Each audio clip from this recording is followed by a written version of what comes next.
hello' guys তো কেছে হে আপোনাক চিনাকি ঘৰত অচিনাকি অতিথি হৈ বিয়া খাবলৈ আহিলো আমি তিনিজন ফ্ৰেণ্ডে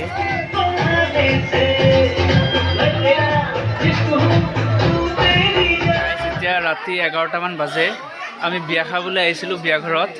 আৰু আমাক দেখা মাত্ৰে সিহঁতে আমন্ত্ৰণ কৰি লৈ আহিল কয় ঘৰত আহা আহা তাৰপিছত খাই তাই ইমান ফূৰ্তি কৰিলোঁ গাইজ নাচিছে কেনেকৈ সকলোবিলাক দেখুৱাব আপোনালোকক নাচিছে কেনেকৈ এইজন হ'ল দৰা আৰু দৰাৰ লগত সকলোৱে বহি চেলফি উঠি আছে পিকচাৰ তুলি আছে